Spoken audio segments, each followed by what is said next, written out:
تمام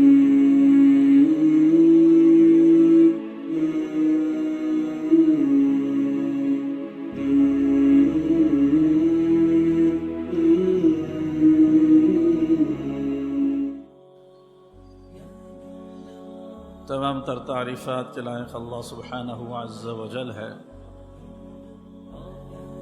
درود و سلام ہو امام الانبیاء محمد الرسول اللہ صلی اللہ علیہ وسلم پر، سلامتی ہو تمام انبیاء اور اللہ کے نیکوکار بندوں پر۔ ہم اپنے لیے بھی اللہ رب العزت سے سلامتی کی دعا کرتے ہیں، اللہ ہمیں بھی سلامتی عطا فرمائے۔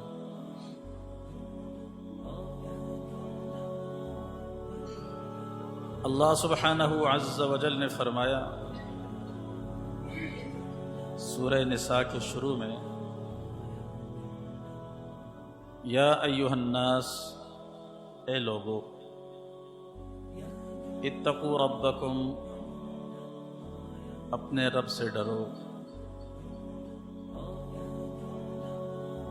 الذی خلقکم، جس نے تمہیں پیدا کیا، من نفس واحدہ، ایک ہی جان سے، وخلق منہا زوجہا، اور پھر اس سے اللہ نے اس کا جوڑا بنایا، وبث منہما رجالا کثیرا ونساء، پھر اس جوڑا سے اللہ رب العزت نے زمین میں بہت سارے مرد اور عورتیں پھیلا دی۔ واتقوا اللہ، اس اللہ سے ڈرتے رہو، الذی تساءلون بہ، کہ جس کے نام پر تم باہم ایک دوسرے سے سوال کرتے ہو، والارحام، اور رحم کے رشتوں کے بارے میں بھی اس اللہ تعالی سے ڈرتے رہو، یقیناً اللہ رب العزت تم پر نگہبان ہے، نگران ہے۔ اور سورہ فرقان میں اللہ رب العزت نے فرمایا 19ویں پارہ میں، وَهُوَ الَّذِي خَلَقَ مِنَ الْمَاءِ بَشَرًا، اللہ وہ ہے کہ جس نے انسان کو، بشر کو پانی سے بنایا، فَجَعَلَهُ نَسَبًا وَصِهْرًا، پھر اللہ رب العزت نے اس کے نسبی اور سسرالی رشتے بنائے، اور اللہ ہر چیز پر قادر ہے۔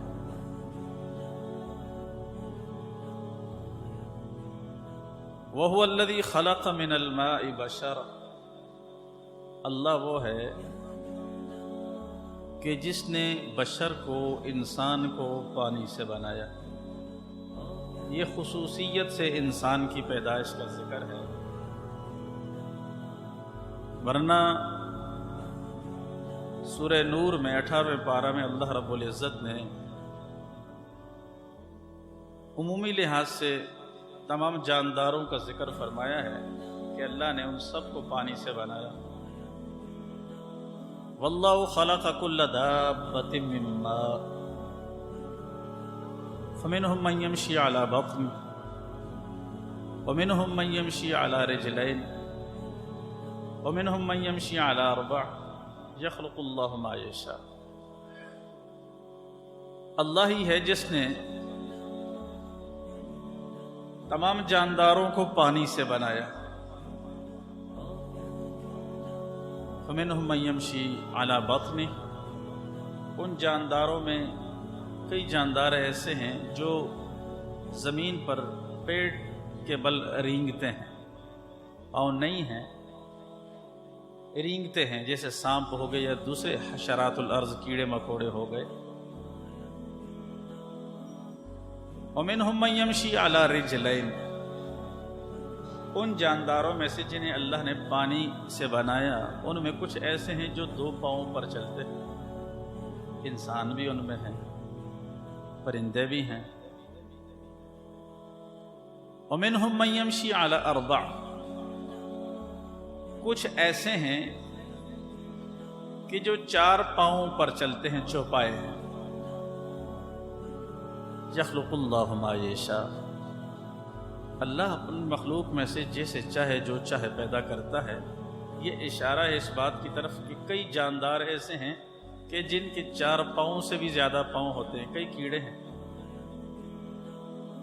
الغرض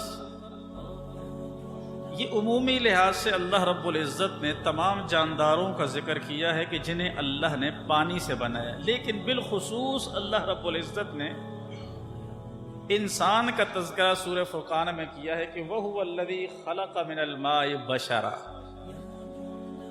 اللہ وہ ہے کہ جس نے بشر کو پانی سے بنایا، انسان کو پانی سے بنایا۔ پھر نہ صرف اس کو بنایا بلکہ فَجَعَلَهُ نَسَبًا وَصِهْرًا، اللہ رب العزت نے اس میں کچھ نسبی رشتے رکھے ہیں، کچھ سسرالی رشتے رکھ دیے ہیں۔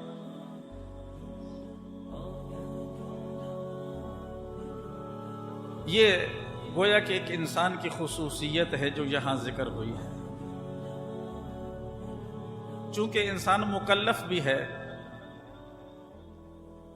شریعت کا بوجھ اسی کے سر پہ رکھا گیا، اللہ نے اپنی امانتیں اسی کے سپرد کی۔ اِنَّا عَرَضْنَا الْأَمَانَةَ عَلَى السَّمَاوَاتِ وَالْأَرْضِ وَالْجِبَالِ فَأَبَيْنَ أَن يَحْمِلْنَهَا وَأَشْفَقْنَ مِنْهَا وَحَمَلَهَا الْإِنسَانُ إِنَّهُ كَانَ ظَلُومًا جَهُولًا، ہم نے اپنی امانت، شریعت، دین، یہ بوجھ آسمانوں پر رکھا، زمینوں پر رکھا، پہاڑوں پر رکھا، لیکن ہر ایک نے انکار کر دیا۔ یہ انکار معصیت کی بنا پر نہیں تھا کہ نافرمانی کی بنا پر نہیں تھا، بلکہ اس کے پیچھے خوف تھا آسمانوں اور زمینوں اور پہاڑوں کو کہ اللہ رب العزت کی اس امانت کا ہم حق ادا نہیں کر سکتے۔ بس یہ خوف تھا جس کی بنا پر انہوں نے انکار کیا۔ وَحَمَلَهَا الْإِنسَانُ، لیکن انسان نے اس بار امانت کو اٹھا لیا۔ اس اعتبار سے جہاں یہ انسان شرافت والا بنا، اسے رفعت ملی، اسے بلندی ملی، وہیں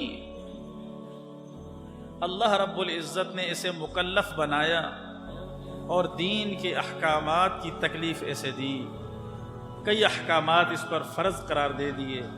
الغرض تو اس اعتبار سے انسان کا مقام باقی مخلوق سے بہتر ہے، تو بطور خاص اللہ رب العزت نے اس کا ذکر فرمایا کہ وَهُوَ الَّذِي خَلَقَ مِنَ الْمَاءِ بَشَرًا،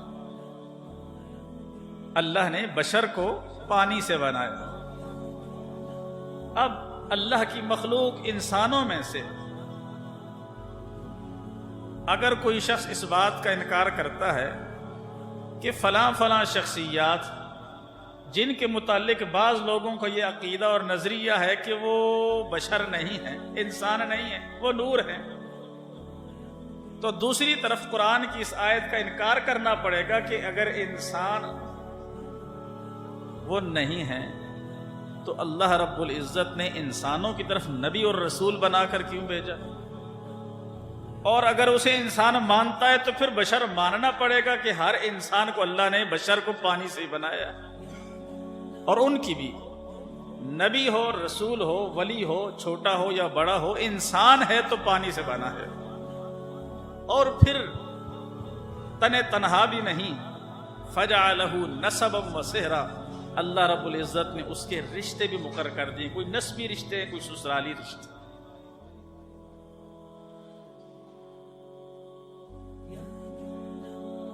وَهُوَ الَّذِي خَلَقَ مِنَ الْمَاءِ، انسان کو اس کی حقیقت سے بھی آگاہ کیا جا رہا ہے، جیسا کہ اللہ رب العزت نے دوسرے مقامات پر فرمایا أَلَمْ يَكُ نُطْفَةً مِّن مَّنِيٍّ يُمْنَىٰ،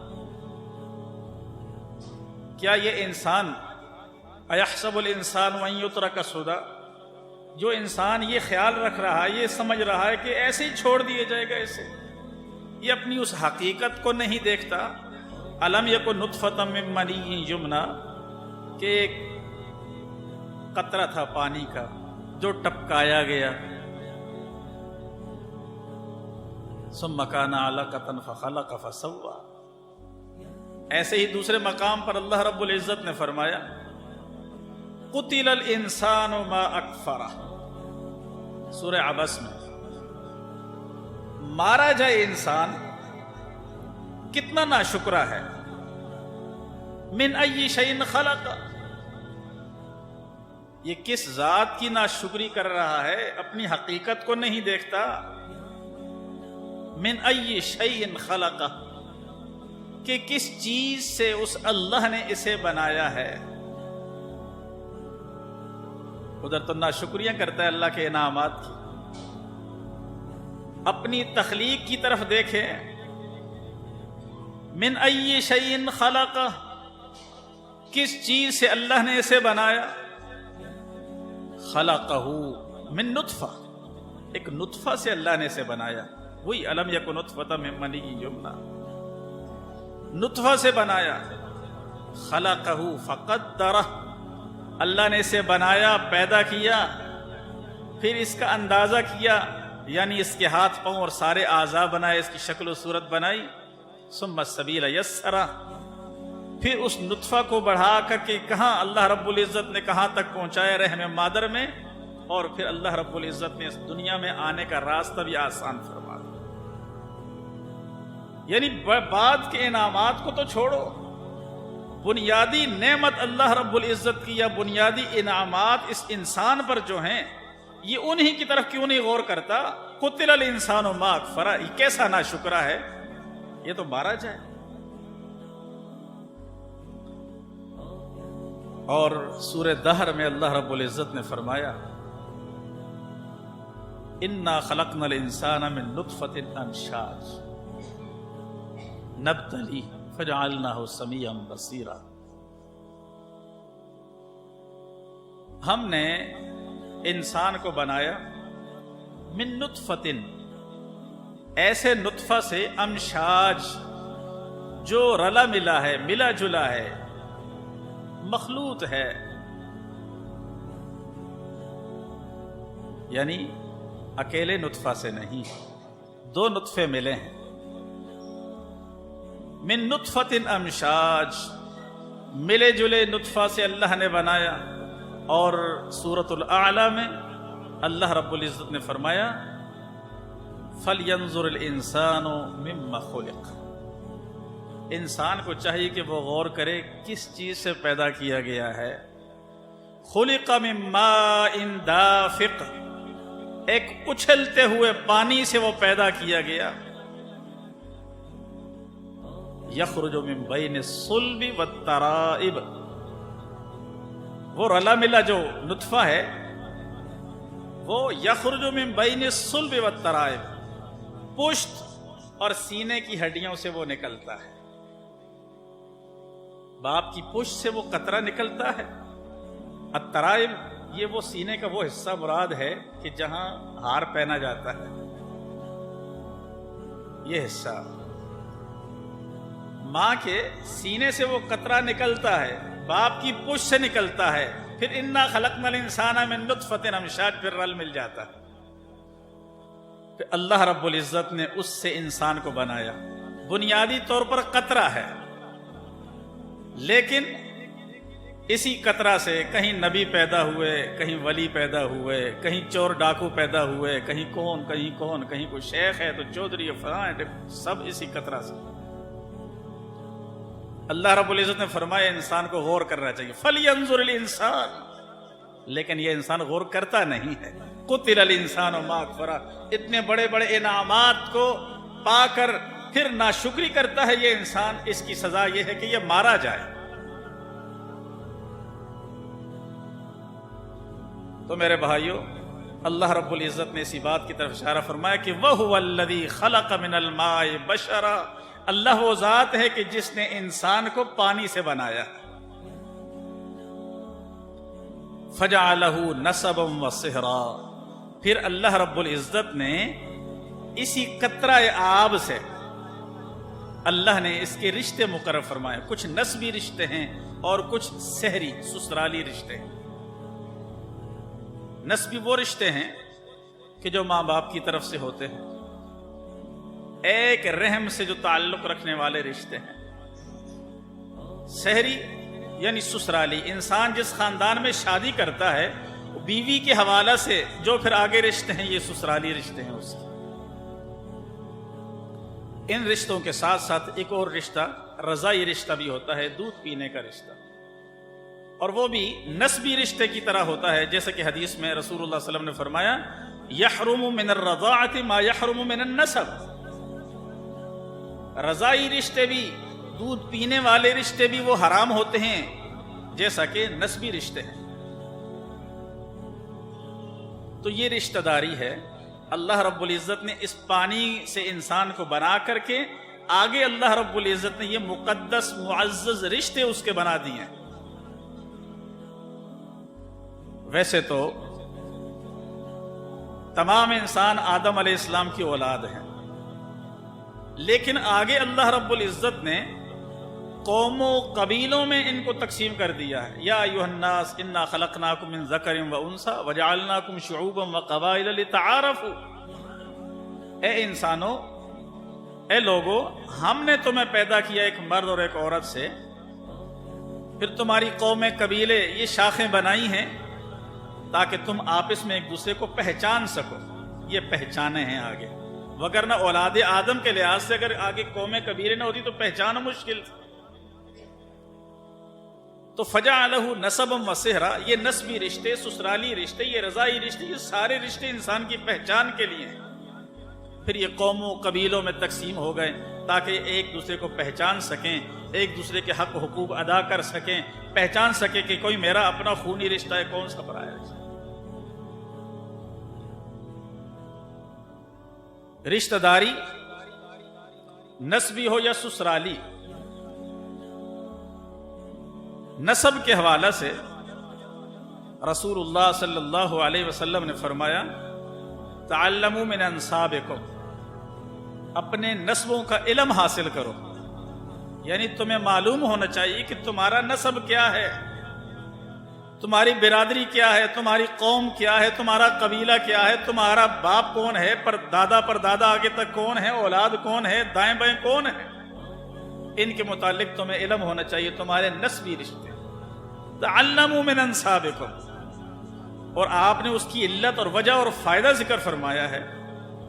آپ نے فرمایا ہے کہ ما تصل به الارحام، یہ جب تمہیں معلوم ہوگا کہ یہ ہمارا نسب ہے، یہ نسبی رشتہ داری ہے، تو پھر تم اس کو ملاؤ گے آپس میں، اور جب ملاؤ گے تو فائدہ یہ ملے گا کہ اللہ رب العزت اس باہمی رشتہ داری اور اس کو ملانے کی وجہ سے اللہ تمہارے درمیان محبت پیدا کر دے گا، اور رشتہ داری کو ملانے کی وجہ سے، صلہ رحمی کی وجہ سے اللہ تمہارے مال میں برکت دے گا اور تمہاری عمر میں اضافہ فرمائے گا۔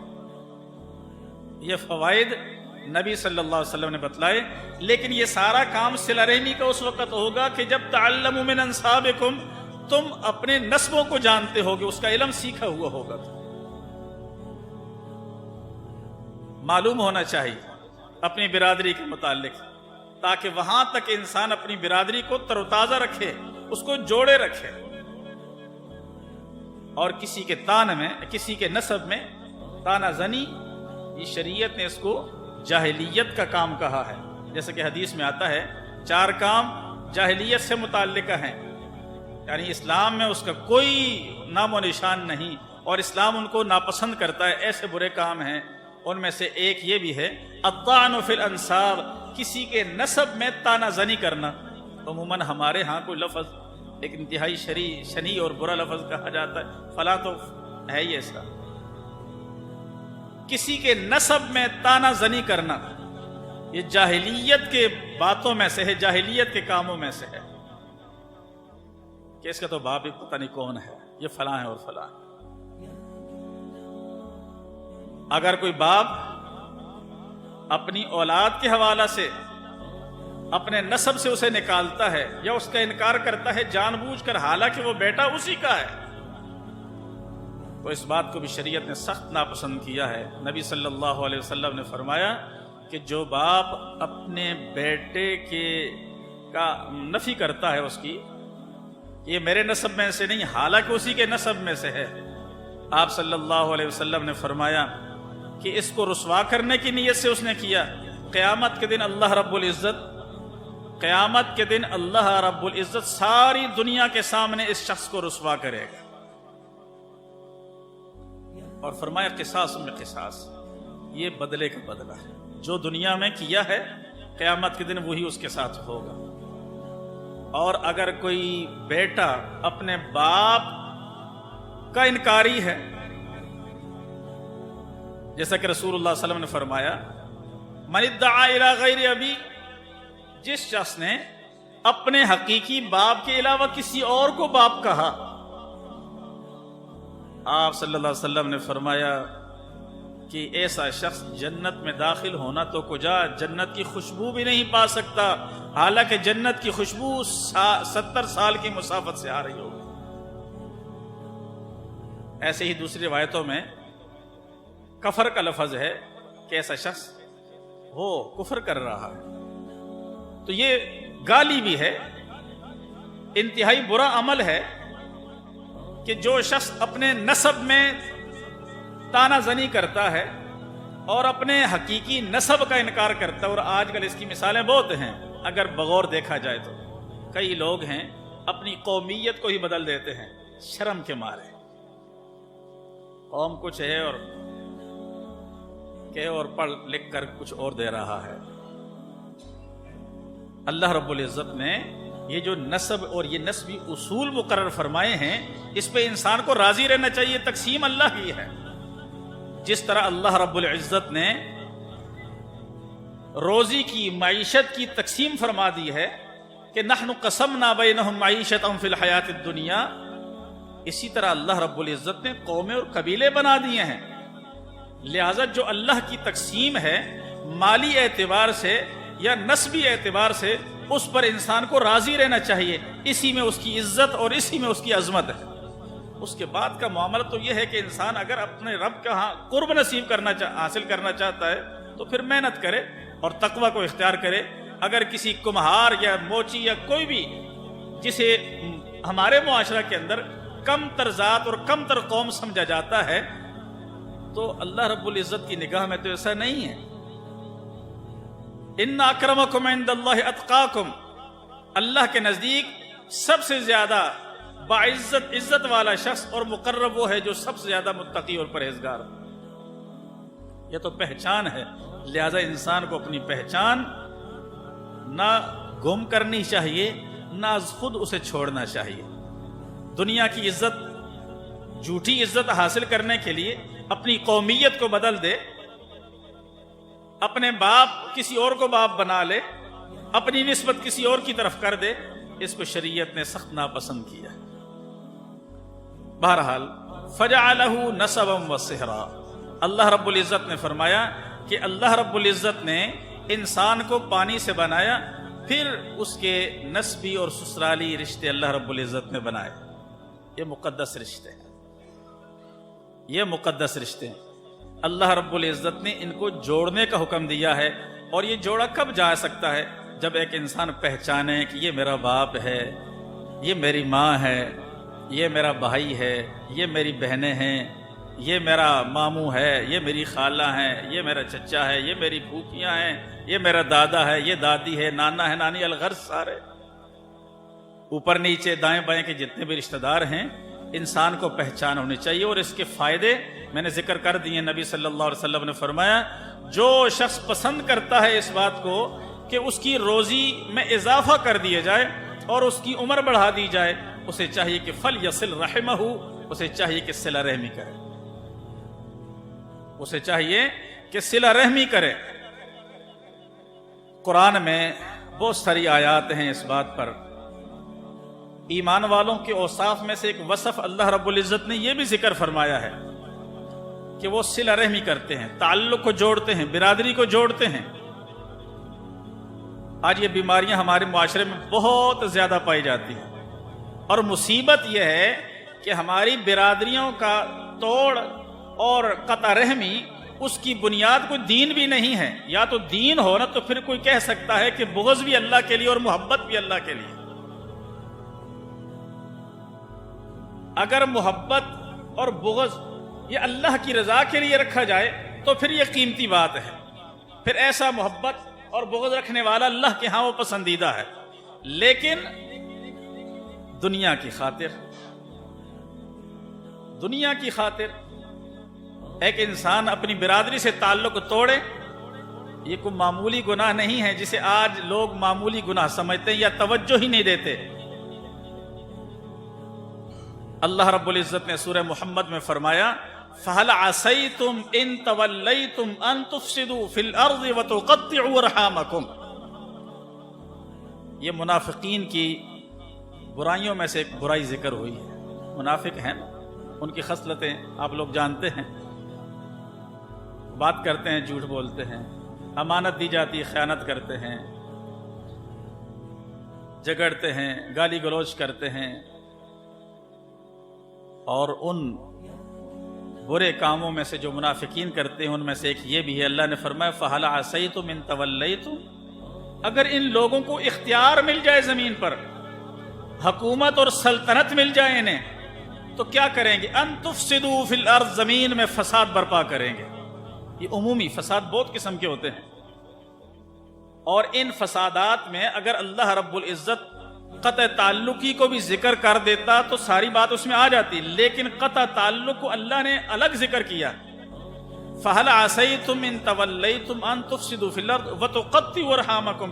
اللہ نے فرمایا منافقوں کو اگر زمین پر سلطنت اور حکومت اور اختیار مل جائے تو پھر ایک تو یہ کہ زمین میں فساد برپا کریں گے، دوسرا یہ تعلق اور برادری کو توڑ کے رکھیں. تو برادری توڑنا یہ کوئی معمولی بات تو نہیں ہے، معمولی گناہ تو نہیں ہے. بعض نے تو اس کو بڑے گناہوں میں، کبیرہ گناہوں میں شمار کیا ہے. کیسا ہے وہ موحد کہ جو کہے میں ہوں توحیدی، کیسا ہے وہ انسان جو کہے ہوں میں 5 وقت کا نمازی، کیسا ہے وہ شخص جو کہے میں نے حج کیا وہ فریضہ ادا کر دیا ہے، کیسا ہے وہ انسان جو ہر سال زکوٰۃ بھی دیتا ہو، صدقہ و خیرات بھی کرتا ہو، لیکن ہر وقت کبیرہ گناہ میں مرتکب رہتا ہے. اور ایسے گناہوں سے ڈرنا چاہیے. کہیں ایسا نہ ہو کہ کبیرہ گناہ کا مرتکب ہو اور اسی حال میں اس کی موت آ جائے. یاد رکھو رسول اللہ صلی اللہ علیہ وسلم نے فرمایا انما الاعمال بالخواتیم، انسان کی ساری زندگی کا انحصار اس کے آخری عمل پر ہوتا ہے. اگر اچھے عمل پر فوت ہوا ہے تو اچھا ہے، اگر برے عمل پر فوت ہوا ہے تو برا. کہیں ایسا نہ ہو کہ ادھر مر رہا ہو اور ادھر برادری کے ساتھ تعلق منقطع ہو اور منافقین میں اس کا نام لکھا ہوا ہو، کبیرہ گناہ کا مرتکب ہو اور کبیرہ گناہ پر اس کی موت آ جائے.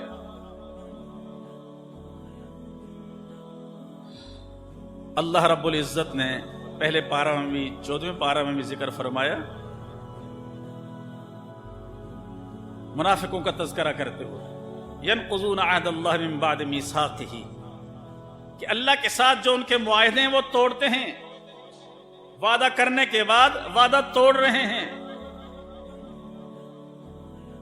اور دوسری بات کیا ہے؟ وَيَقْطَعُونَ مَا أَمَرَ اللَّهُ بِهِ أَن يُوصَلَ وَيُفْسِدُونَ فِي الْأَرْضِ، جس چیز کو ملانے کا یعنی قرابت داری کا، رشتہ داری کو جوڑنے کا اللہ نے حکم دیا، اس کو وہ توڑتے ہیں اور زمین میں فساد برپا کرتے ہیں. اللہ نے فرمایا اولئک هم الخاسرون، یہ لوگ گھاٹا پانے والے ہیں. دنیا میں انسان سمجھے کہ بڑا نفع کما لیا ہے، بہت نفع ہے میرے پاس. کیا ہے جی؟ میرے پاس نمازیں ہیں، روزے ہیں، زکوٰۃ ہیں، سارا کچھ ہے. نبی علیہ الصلوۃ والسلام کی حدیث آپ نے فرمایا، صحابہ سے بارہا سنی ہے آپ نے صحابہ سے فرمایا اتدرون من المفلس، معلوم ہے مفلس کون ہے؟ صحابہ نے فرمایا وہ ہے جس کے پاس درہم و دینار نہ ہو، روپیہ پیسہ نہ ہو، مفلس ہو، وہ مفلس ہے.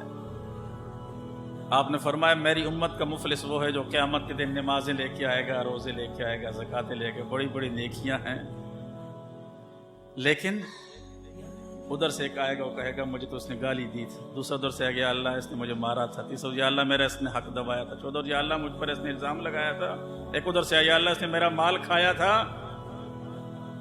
اس وقت کیا ہوگا پھر؟ یہ حاجی، نمازی، روزے دار، صدقہ خیرات کرنے والا، یہ سخی جو نیکیاں لے کے آیا ہے، یہ وہ نیکیاں ہیں جو قبول ہوئی ہیں نا، تبھی تو قیامت کے دن جائے گی۔ اور اگر نیکی قبول نہ ہو تو ساتھ کچھ ہوگا؟ میں عموماً کہا کرتا ہوں اس حدیث کے پیش نظر، یہ صرف ان لوگوں کے لیے جو اپنے آپ کو موحد کہتے ہیں، جو کہتے ہیں ہم کتاب و سنت کے ماننے والے ہیں، ہماری نماز بھی سنت کے مطابق، ہمارا روزہ بھی سنت کے مطابق، یہ وہ ہے۔ اور اگر کسی کا روزہ نماز سنت کے مطابق نہ ہو تو کیا اللہ قبول کرتا ہے؟ جس کی قبول نہیں ہو اس کا آخرت میں کیا جائے گا؟ آخرت میں وہی لے کے جا رہا ہے جس کا قبول ہوا، لیکن کتنا بدبخت ہے، قبولیت کا مرتبے تک پہنچ کر کے سب کچھ گما بیٹھا ہے۔ اس کے پاس جو نیکیاں ہیں ان کو دے دی جائیں گی، فطرح فی النار، اس کو اوندے منہ جہنم میں ڈال دی جائے گی۔ تو میرے بھائیو، یہ قطع رحمی یہ گناہ کبیرہ ہے۔ اللہ نے منافقین کی بری خصلتوں میں سے ذکر کیا ہے۔ قرآن میں اللہ رب العزت نے فرمایا آت ذی القربى حقہ والمسکین وابن السبیل، قریبیوں کو ان کا حق دو۔ جو ایمان والے ہوتے ہیں وہ قریبیوں کو، رشتہ داروں کو ان کا حق دیتے ہیں۔ اور قرآن میں اللہ رب العزت نے صلہ رحمی ان لوگوں کی صفت بیان فرمائی ہے جو انما یتذکر اولو الالباب، جو نصیحت حاصل کرنے والے ہیں۔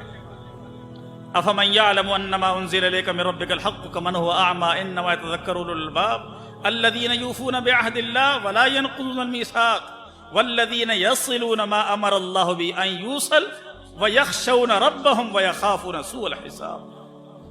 اللہ نے فرمایا ہے وہ شخص جو جانتا ہے، جس کا یقین ہے کہ یہ قرآن آپ پر جو نازل ہوا یہ حق ہے، سچ ہے۔ انما یتذکر الالباب، اللہ نے فرمایا یہ وہ لوگ ہیں جو نصیحت حاصل کرتے ہیں، یہ عقل والے ہیں۔ اور ان کے اوصاف کیا ہیں، خوبیاں کیا ہیں، کمالات کیا ہیں؟ اللہ رب العزت کے ساتھ کیے ہوئے وعدوں کو پورا کرتے ہیں۔ منافقین کے برعکس، وہ توڑتے ہیں، یہ پورا کرتے ہیں۔ اللہ کے ساتھ کیے ہوئے وعدوں کو توڑتے نہیں۔ والذین یصلون ما امر اللہ به، اللہ نے جن رشتوں کو ملانے کا حکم دیا یہ ملاتے ہیں۔ ویخشون ربهم، اور اپنے رب سے ڈرتے ہیں۔ ویخافون سوء الحساب، اور قیامت کے دن برا حساب وہ سامنے آئے اس بات سے وہ ڈرتے رہتے ہیں۔ یہ ایمان والوں کے اوصاف ہیں۔ تو آت ذی القربى حقہ، ایمان والے قریبیوں کو ان کا حق دیتے ہیں۔ سب سے پہلا قرابت داری کا حق یہ ہے کہ ان کو پہچانا جائے کہ یہ میرا کون سا رشتہ اور اس کا حق کیا ہے، اور اللہ رب العزت نے مجھ پر اس کا کیا حق لازم فرمایا ہے۔ پہلا حق یہ ہے کہ اس رشتے کو جوڑا جائے، اس کو توڑا نہ جائے، اجنبیت اختیار نہ کی جائے، اور دنیا کی خاطر جو ملعون ہے، جس کو اللہ کے رسول نے ملعون فرمایا ہے، اس کی خاطر ہم وہ رشتے توڑ رہے ہیں جن کو اللہ نے مقدس بنایا۔ ان کو جوڑیے، لینے دینے میں ان کو دینا چاہیے۔ ابو طلحہ انصاری صحابی ہیں رضی اللہ عنہ، اللہ رب العزت نے جب یہ آیت نازل فرمائی لن تنالوا البر حتى تنفقوا مما تحبون، تم نیکی کو ہرگز نہیں پہنچ سکتے جب تک تم اپنے مال میں سے پسندیدہ چیز اللہ کی راہ میں نہ خرچ کرتے۔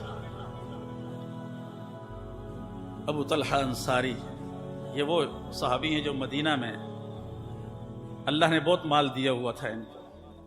آیت نازل ہوتی ہے، آتے ہیں رسول اللہ صلی اللہ علیہ وسلم کے پاس، یا رسول اللہ صلی اللہ علیہ وسلم، اللہ نے یہ فرمایا ہے مجھے وہ باغ بہت پسند ہے بے روحا کا، میرے سارے مال میں سب سے محبوب ترین مال میرا وہ ہے۔ یا رسول اللہ صلی اللہ علیہ وسلم، اللہ محبوب ترین مال مانگ رہا ہے، میرا وہ مال اللہ کی راہ میں صدقہ ہے۔ اللہ کے نبی نے فرمایا شاباش شاباش، واہ واہ واہ واہ، کیا کہنے، یہ تو بہترین تجارت ہے تیری، بڑی نفع بخش تجارت ہے۔ آپ صلی اللہ علیہ وسلم فرمایا اچھا اگر تو نے صدقہ ہی کر دیا ہے تو میری رائے یہ ہے کہ اس کو اپنے جو قریبی رشتہ دار ہیں ان میں اس مال کو خرچ کر۔ جناب ابو طلحہ انصاری نے اپنے جو چچا زاد بھائی تھے یا اس طرح رشتہ دار تھے ان میں اپنے اس مال کو تقسیم کیا۔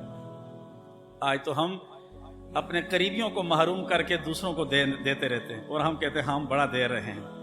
اللہ کے بندو، ایک تو قریبیوں کا پہلا حق ہے، اس کے دو فائدے ہیں، اجر الصلۃ و اجر الصدقہ، دو گے تمہاری قرابت داری بھی ہوگی، رشتہ داری بھی ہوگی، صلہ رحمی بھی ہوگی، تعلق جڑے گا اور مزید مضبوط اور مستحکم ہوگا۔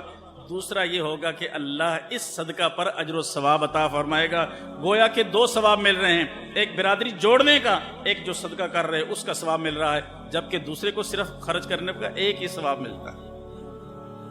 تو ہمیشہ جب اللہ کی راہ میں دو، سب سے پہلے اپنی برادری میں دیکھو کہ بھئی میری برادری میں کوئی زیادہ مستحق ہے تو پہلا حق ہی اس کا، یہ اللہ نے اس کا حق مقرر کیا ہے۔ اس طرح تمہیں دو فائدے ہوں گے، تعلق بھی جوڑے رکھو گے اور اللہ تعالیٰ تمہارے خرچ کا تمہیں ثواب بھی دے گا۔ ابو بکر صدیق رضی اللہ عنہ، واقعہ سب جانتے ہیں، مختصراً بیان کر رہا ہوں کہ اما عائشہ صدیقہ رضی اللہ عنہ پر جب منافقین نے تہمت لگائی تو جب فضا مقدر ہو جاتی ہے، افواہیں پھیلتی ہیں تو کوئی اچھے لوگ بھی ان افواہوں میں مطلع ہو ہی جاتے ہیں۔ ایک بشریت کا تقاضا ہے، یہ انسان کمزور ہے، تحقیق نہیں کرتے، ہو جاتی غلطی۔ ابو بکر صدیق رضی اللہ عنہ کا خالہ زاد بھائی مستح بھی اس افواہ میں اس نے بھی کچھ باتیں کی۔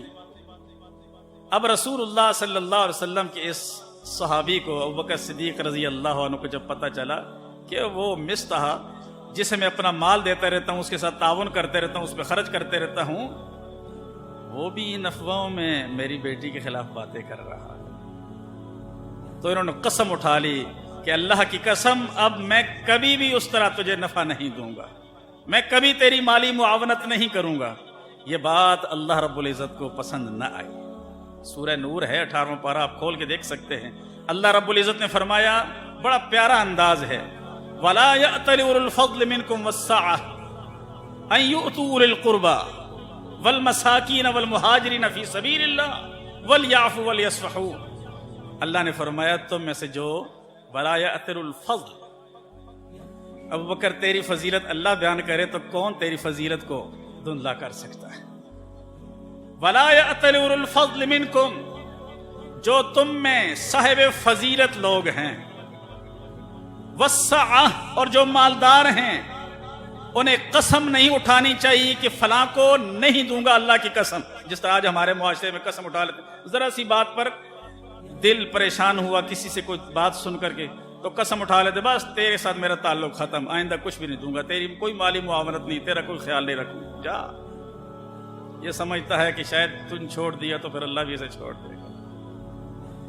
وَلَا يَأْتَلِ أُولُو الْفَضْلِ مِنْكُمْ وَالسَّعَةِ أَنْ يُؤْتُوا أُولِي الْقُرْبَى، اس بات پر قسم نہ اٹھائیں کہ قریبیوں کو نہیں دیں گے۔ جب انہوں نے قسم اٹھائی، اللہ نے یہ آیت نازل فرمائی اور اس انداز میں اللہ نے جناب ابو بکر صدیق رضی اللہ عنہ کو سمجھایا۔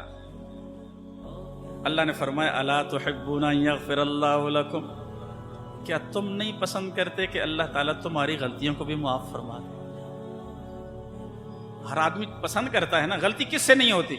میں ہوں، آپ ہیں، سارے ہم میں سے کوئی شخص کہہ سکتا ہے کہ ساری زندگی مجھ سے کوئی غلطی نہیں ہوئی، میں نے کسی کا کوئی حق نہیں دبایا، میں نے کسی کا دل نہیں دکھایا؟ کوئی بھی دعویٰ کر سکتا ہے، ہر شخص اپنے بے شمار قصور ذکر کرے گا کہ مجھ سے بھی قصور ہوتا ہے، میں بھی انسان ہوں، مجھ سے بھی غلطی ہوتی ہے۔ اللہ یہی بات سمجھا رہا ہے کہ ابو بکر اگر مستح سے غلطی ہو گئی ہے تو غلطی تجھ سے بھی ہو سکتی ہے۔ الا تحبون ان یغفر اللہ لکم، کیا تم نہیں پسند کرتے کہ اللہ تمہاری غلطیوں کو بھی معاف کر دے؟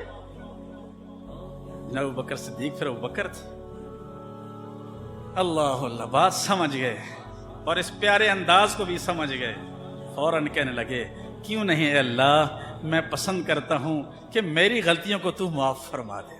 اللہ نے فرمایا پھر وَلْيَعْفُوا وَلْيَصْفَحُوا، نہ صرف معاف کرو بلکہ اپنے دلوں کے اندر سے قرید کر بات کو نکال ہی دو۔